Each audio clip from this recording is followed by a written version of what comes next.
बिस्मिल्लाहिर्रहमानिर्रहीम। अस्सलाम वालेकुम। खेलों की खबरों पर तबसरों और तज्जियों से जिस स्कोर के एक और प्रोग्राम के साथ सैयद याया हुसैनी आपकी खिदमत में हाजिर है। वर्ल्ड कप 2023 में बाबर आजम की क़यादत में पाकिस्तान क्रिकेट टीम को बदतरीन शिकस्त हुई तो उस वक्त के सरबराह चौधरी ज़का अशरफ ने वाइट बॉल क्रिकेट टीम में कप्तान तब्दील कर दिया। शाहीन आफरीदी नए कप्तान बने और बाबर आजम को हटा दिया गया, लेकिन पाकिस्तान क्रिकेट बोर्ड में तब्दीली हुई। चौधरी ज़का अशरफ गए और सैयद मोहसिन रज़ा नकवी बतौर चेयरमैन तैनात हो गए, जिन्होंने आते ही पहला काम ये किया कि बाबर आजम को कप्तानी फिर सौंप दी और T20 वर्ल्ड कप 2024 में उन्हें क़यादत मिली, लेकिन हुआ वही जिसका डर था।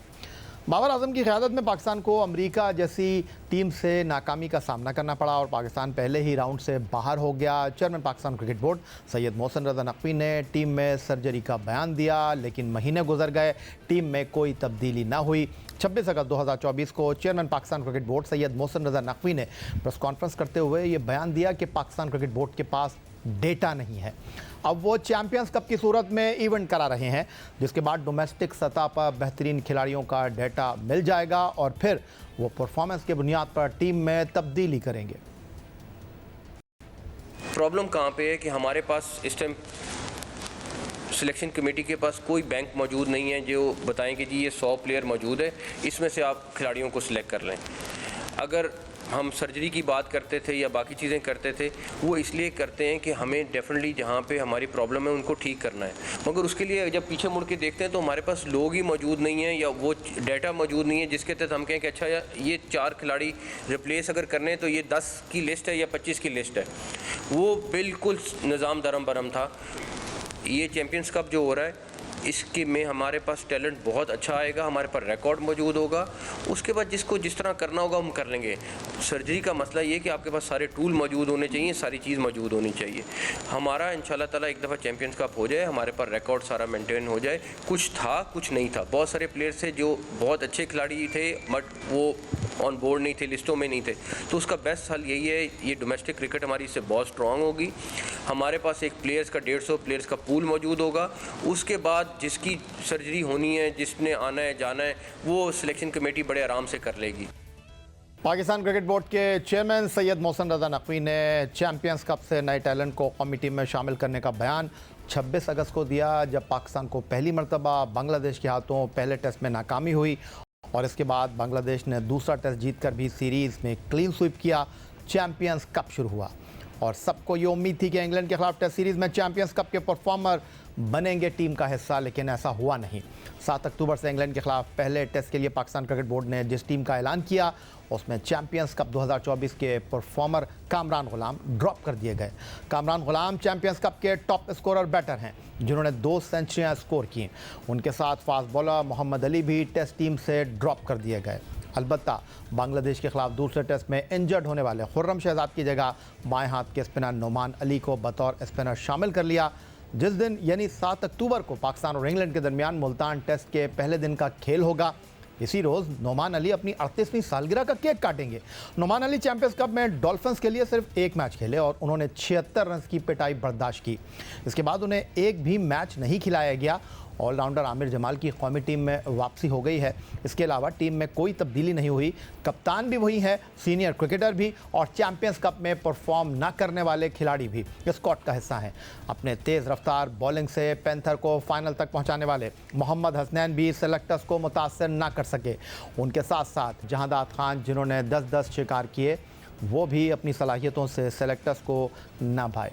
पाकिस्तान क्रिकेट बोर्ड की जानिब से जारी एलामिया के मुताबिक कामरान गुलाम और मोहम्मद अली, जो बांग्लादेश के खिलाफ सीरीज़ में टेस्ट स्क्वाड का हिस्सा थे, सेलेक्टर्स की मनसूबाबंदी का हिस्सा रहेंगे मुस्तकबिल में। ताहम सिलेक्शन पॉलिसी में मुस्तकिल मिजाजी और तसलसल पर जोर देने की वजह से और इस यकीन की वजह से कि एक टेस्ट के लिए 15 खिलाड़ी काफ़ी हैं, इंग्लैंड के खिलाफ पहले टेस्ट के लिए पाकिस्तान की 15 रुकनी टीम इन खिलाड़ियों पर मुश्तमिल है। ओपनर शान मसूद बतौर कप्तान टीम की बागडोर संभालेंगे। सऊद शकील उनके नायब के तौर पर टेस्ट टीम का हिस्सा हैं। ऑलराउंडर आमिर जमाल, बांग्लादेश और चैंपियंस कप में मुसलसल नाकाम रहने वाले ओपनर अब्दुल्ला शफीक भी इस स्क्वाड का हिस्सा हैं। Mystery leg spinner Abrar Ahmed, top order बल्लेबाज साबिक कप्तान बाबर आजम, फास्ट बॉलर मीर हमजा, सलामी बल्लेबाज Mohammad Huraira, wicket keeper batter Mohammad Rizwan, fast bowler Naseem Shah, left arm spinner Noman Ali, opening batsman Saim Ayub, allrounder Salman Ali Agha, wicket keeper Sarfaraz Ahmed और फास्ट बॉलर शाहीन शाह आफरीदी। तो पाकिस्तान की उस टीम का ऐलान हो गया है जो इंग्लैंड के ख़िलाफ़ पहले टेस्ट मैच में मुल्तान में 7 अक्टूबर से एक्शन में होगी। 15 में से 11 खिलाड़ियों का इंतखाब किया जाएगा। टेस्ट फास्ट बॉलर सिकंदर बख्त हमारे साथ मौजूद हैं। सिकंदर, ये जो 15 रुकनी टीम का ऐलान किया गया है, उन्हीं खिलाड़ियों पर इन्हिसार किया गया, ये कहकर कि मुस्तकिल मिजाजी क्रिकेट बोर्ड जो है उसको आगे बढ़ाना चाहता है। इस 15 रुकनी स्क्वाड से आप किस हद तक मुतमईन हैं? देखें, आपने जो बात की है मुस्तकिल मिजाजी की, वो तो बिल्कुल सही है। मैं ख़ुद इस बात को बार बार कह रहा था कि इस सीरीज़ में जो इंग्लैंड के ख़िलाफ़ है, इंग्लैंड बहुत बड़ी टीम है और ये मेरा असूल है और मैं हमेशा समझता हूँ, जब जितनी मैंने क्रिकेट खेली, कप्तानी की अपने डिपार्टमेंट की, कि जब बड़ी टीम आती है तो आप बड़े लड़कों को खिलाएं। बड़े लड़कों से मुराद है कि सीनियर खिलाड़ियों को। उन्होंने नोमान को भी रख लिया, थोड़ी सी अक्ल इस्तेमाल करते तो हो सकता है उसको वो मैचेस दे देते, सरफराज को मैचेस देते खेलने के लिए। आपने दोनों का, सरफराज अब मेंटोर भी है, सरफराज जो है प्लेयर भी है, सरफराज जो है विकेट कीपर भी है, सरफराज जो है रिज़र्व विकेट कीपर भी है। तो ये मतलब है कि कमाल ही है। तो ये जो जितने लड़के हैं, ये सारे लड़के जो हैं सीनियर और मेच्योर्ड हैं, मगर कम से कम इनको ये चाहिए था, कामरान गुलाम को ये कहते हैं कि ये मैच खेलने के बाद बेटा तुम आ जाओ, रिज़र्व में आ जाओ। कम से कम उसको कुछ तो एक इंसेंटिव देते कि जी आपकी अच्छी परफॉर्मेंस, जो गेम चेंजर था ये टूर्नामेंट, उसमें करते। और मैं सबसे ज़्यादा मैं मुखालिफ हूँ इस बात का कि रिस्क किस बात का। ये प्रोफेशनल लड़के हैं, अगर इतनी गर्मी में इनकी जान निकल गई है तो ये टेस्ट क्रिकेट में क्या करेंगे इंग्लैंड के ख़िलाफ़, जहाँ पर 20-20 दिन में ओवर करने पड़ेंगे। इन्हें खेलने देना चाहिए था। आपने इस टूर्नामेंट का पूरा मज़ा ख़त्म कर दिया। आपने इस टूर्नामेंट को बिल्कुल बेकार कर दिया। आखिरी के 3 दिन जब क्राउड ने आना था बड़े प्लेयरों को देखने, आपने उनको रेस्ट दे दिया। और आई एम श्योर कि ये भी आपने लड़कों के कहने पे दिया होगा। मगर मैं समझता हूँ कि ये टीम में जो एक आधा जो है रिज़र्व के अंदर आप रख सकते थे, मगर खिलाना उन्हीं सीनियर को चाहिए ताकि once for and all decide हो जाए। या तो वो अच्छे हैं तो वो रहेंगे टीम में, अगर अच्छे नहीं है तो फिर फारिग करें। तो ये थे टेस्ट फास्ट बॉलर सिकंदर बख्त। और अब लाहौर से वीडियो लिंक पर हमारे साथ मौजूद हैं पाकिस्तान के लिए टेस्ट, वनडे और T20 क्रिकेट में सेंचुरी स्कोर करने वाले पहले बैट्समैन अहमद शहजाद। अहमद, ये जो 15 रुकनी टीम का ऐलान किया गया है, क्या आपके लिए हैरानगी की बात नहीं है कि कामरान गुलाम, जिन्होंने चैम्पियंस कप में रन्स के अंबार लगा दिए, 2 सेंचुरियाँ स्कोर की, वो बांग्लादेश के ख़िलाफ़ 15 रुकनी टीम में थे, अब चैम्पियंस कप में परफॉर्म करके वो 15 रुकनी टीम का भी हिस्सा नहीं रहे, और दूसरी जानिब नोमान अली की टीम में शमूलियत, आपको नहीं लगता कि जाहिद महमूद या फिर चैम्पियंस कप में अच्छे रिदम के साथ गेंद करने वाले हसनैन के नाम पर गौर हो सकता था? जी, ज्यादती है, बहुत ज्यादा ज्यादती है। कामरान गुलाम के साथ बहुत बड़ी ज्यादती है और मोहम्मद यूसुफ जो है ये कभी भी जस्टिफाई नहीं कर पाएंगे। उन्होंने कैटेगोरिकली, चेयरमैन ने बोला था कि सर्जरी होगी, उसके बाद कहते औजार नहीं है। उसके बाद उन्होंने बोला कि आप देखिएगा ये पाकिस्तान कप जिसको हम कहते हैं, इससे आपको किस तरह के प्लेयर्स मिलते हैं, आप चेक करिएगा कैसी रिप्लेसमेंट्स आती हैं। उसके बाद मेरा ख्याल है कि चेयरमैन क्रिकेट बोर्ड की बातें कोई सीरियसली ले नहीं रहे हैं। मेंटोर आके कहते हैं कि बड़ा टाइम लगेगा, 2-3 साल लगेंगे, लोग इमोशनली होके आके बोल देते हैं और बड़ी बड़ी बातें कर देते हैं। फिर उन्होंने कहा कि इससे प्लेयर्स आएंगे और वही हुआ। मोहम्मद यूसुफ साहब ने जो डिजर्विंग प्लेयर्स भी थे उनके साथ भी यहाँ पे ज्यादती की है और मेरा नहीं ख्याल बनता वो यहाँ पे आके अभी भी सेटिंग में चलना चाह रहे हैं। उनके जो चाहने वाले क्रिकेट टीम के अंदर है, जब वो कोचिंग पैनल में भी मौजूद थे, उन्होंने सारी चीजें उन पे छोड़ दी थी। उनको जो है ना वो सर्व करने की कोशिश करते थे। यहाँ पे फिर जो है एक परफॉर्मर को बाहर बिठा के उन्होंने यही किया कि अपने जो फेवरेट है उनको जो है ना उन्होंने फेवर करने की कोशिश की है कि उन पे कोई प्रेशर ना पड़े। कामरान गुलाम एक वाहिद बैट्समैन है जो मिडिल ऑर्डर खेलता है और परफॉर्मेंसेस कर रहा है। वहां बाबर आजम की 18 इनिंगें नीचे हैं। तो सिर्फ यही वजह है कि ये ना खिलाड़ियों ने वो जो जाल बिछाया था वो बिछ गया है। अब इससे साफ नजर आ रहा है खिलाड़ियों पे अब कोई प्रेशर रहा नहीं है, सबने घुटने टेक दिए हैं और वही खिलाड़ी जिन्होंने हमें पहले भी रुसवा करवाया इस मुल्क को, इस कौम के फैंस को, उनके हाथ में फिर से कमान दे दी गई है। लगता है कि चैंपियंस ट्रॉफी तक आपको वही चेहरे देखने में आएंगे और ऐसा लग रहा है कि पाकिस्तान में कोई और लोग नहीं है, कोई रह नहीं गए।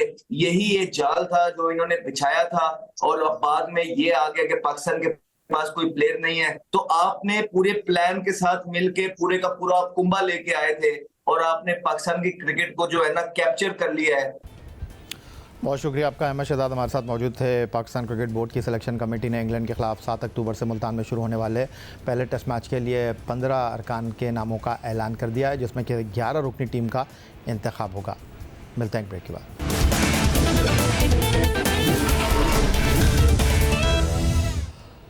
तवील अरसे बाद पाकिस्तान हॉकी टीम मैदान में कुछ कर गुजरने के आज़म के साथ दाखिल हुई।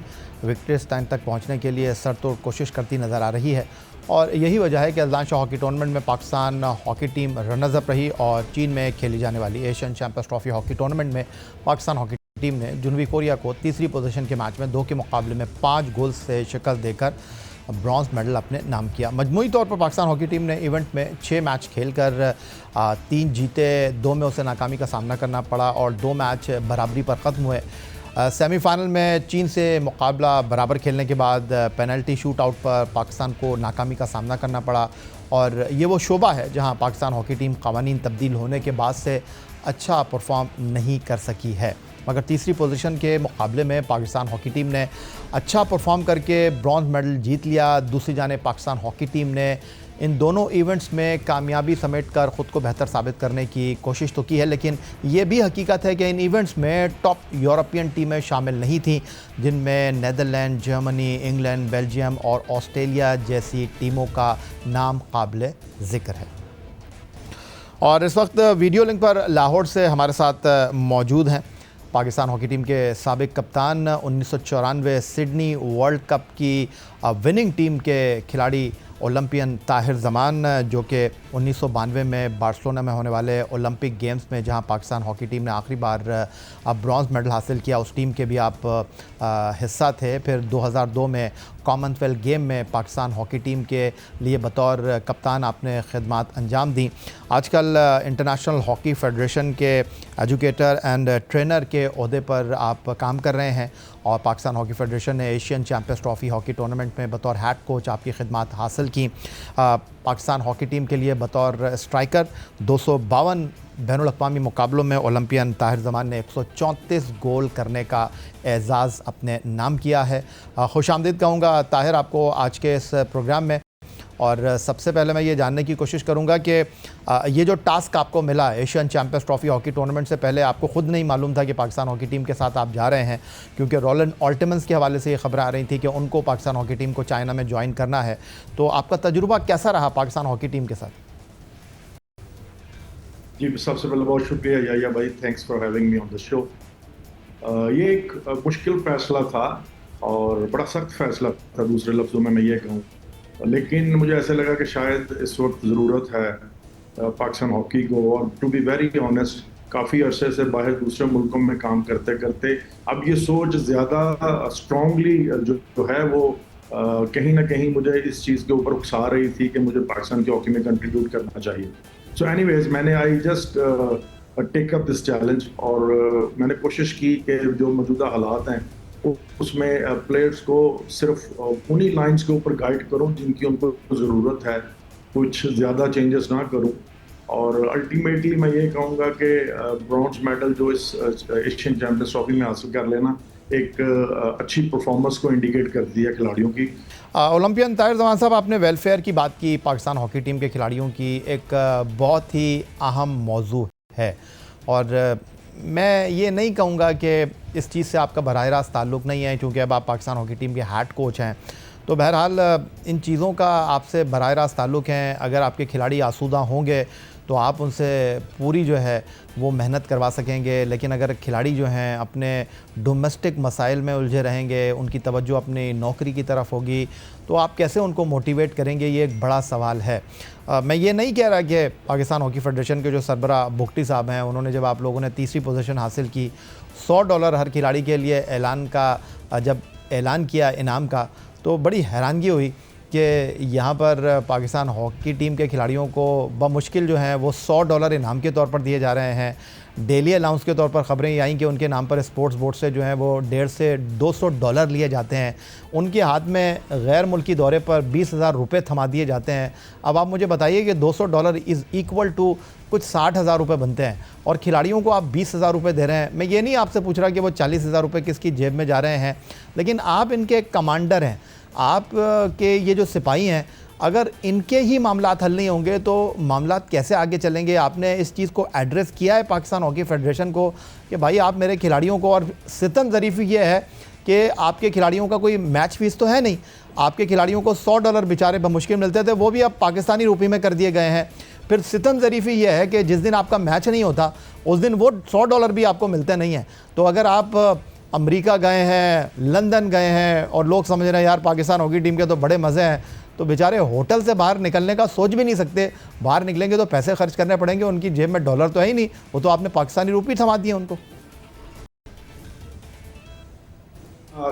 इसके ऊपर भी बात हुई है, मुझे लगता है एक तो पहले ही 20,000 से बढ़ा के 35,000 कर दिए गए हैं।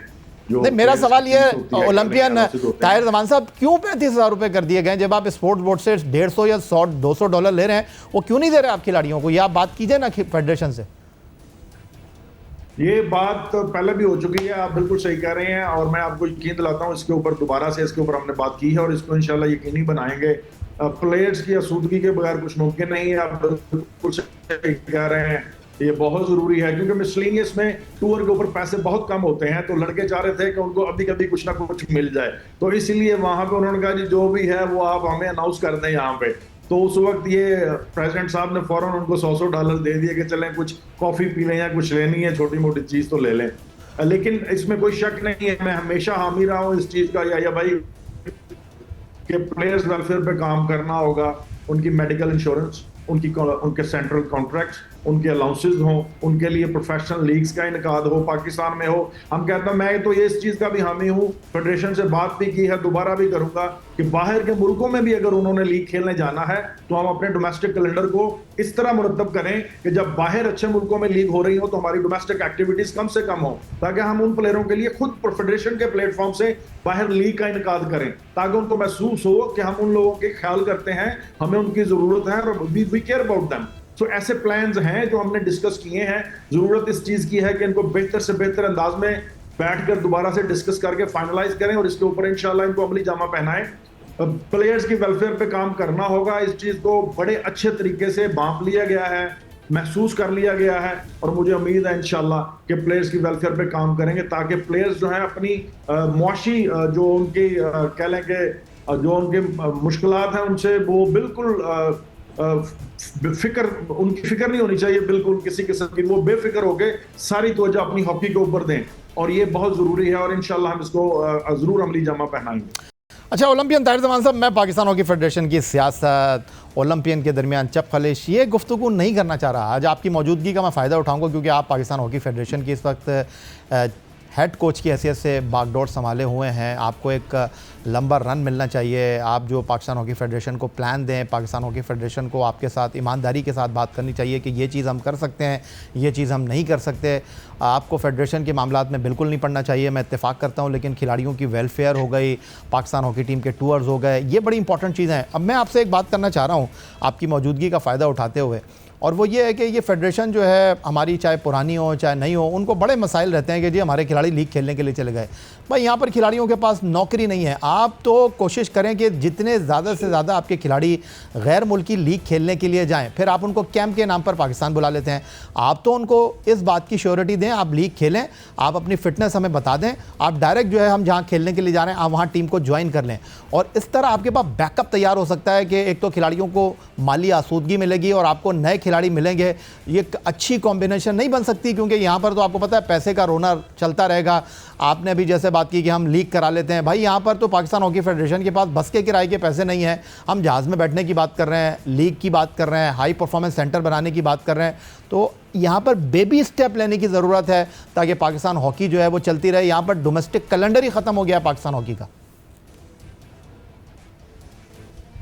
बात आपकी ठीक है, कोशिश ये की जा रही है। मैं क्योंकि जानता हूँ जब से डिस्कशन शुरू हुई हैं पाकिस्तान हॉकी फेडरेशन के ऑफिशियल्स के साथ, ये डेलिब्रेशंस जो हैं वो मेरा मतलब एक नहीं कई बार इसको हम डिस्कस कर चुके हैं कि कॉर्पोरेट सेक्टर को इन्वॉल्व करना पड़ेगा। माइक्रो स्पॉन्सर्स जो है, माइक्रो स्पॉन्सर्स जो है उनको ढूंढना पड़ेगा जो छोटे छोटे इवेंट्स के लिए स्पॉन्सर करें, ना कि हम सिर्फ बड़े स्पॉन्सर्स की तरफ देखें। बड़े स्पॉन्सर्स को भी ऑन बोर्ड लेना पड़ेगा, इसके बगैर गुजारा नहीं है। अगर हम खुद से बच्चों के लिए ऐसा ऐसे इंतजाम करते हैं कि उनको लीग की आसाइश मुहैया हो। जैसे देखिए कुछ बच्चे वापस आए हैं तो कुछ लीग खेलने चले गए हैं, उनको एनओसी फेडरेशन ने दे भी दिया है। अभी आगे आने वाले दिनों में हमारी कोशिश ये है कि जब दूसरे मुल्कों में जो अच्छी एक दो लीग्स हैं, जो प्लेयर्स को ना सिर्फ फाइनेंशियल बूस्ट दें बल्कि उनके खेल को भी निखारें, उनको वहां पे खेलने से जो इंटरनेशनल एक्सपोजर मिले वो अल्टीमेटली पाकिस्तान हॉकी टीम के लिए फायदेमंद साबित हो। ओलंपियन ताहिर जमान साहब, आपका बेहद शुक्रिया। पाकिस्तान टीम के हेड कोच हमारे साथ मौजूद थे और कह रहे थे कि दुनिया कायम है, मायूसी कुफ्र है, कौमी खेल है पाकिस्तान का हॉकी। हम कोशिश करेंगे कि अपने तई जो मेहनत कर सकते हैं करें, मुस्बत अंदाज में कदम को आगे बढ़ाएं और अच्छे नताइज के लिए भरपूर कोशिश करें। यही आज का हमारा ये प्रोग्राम था। आप एक्स अकाउंट पर हमें फॉलो कर सकते हैं, हमें ईमेल कर सकते हैं, अपनी राय से आगाह कर सकते हैं score@geo.tv पर। इस दुआ, इस उम्मीद, इस तवक्को के साथ कि पाकिस्तान में खेल और खिलाड़ी तरक्की करते रहें। सैयद याह्या हुसैन को स्कोर की पूरी टीम के साथ अगले प्रोग्राम तक के लिए इजाज़त दीजिए। अल्लाह हाफ़िज़।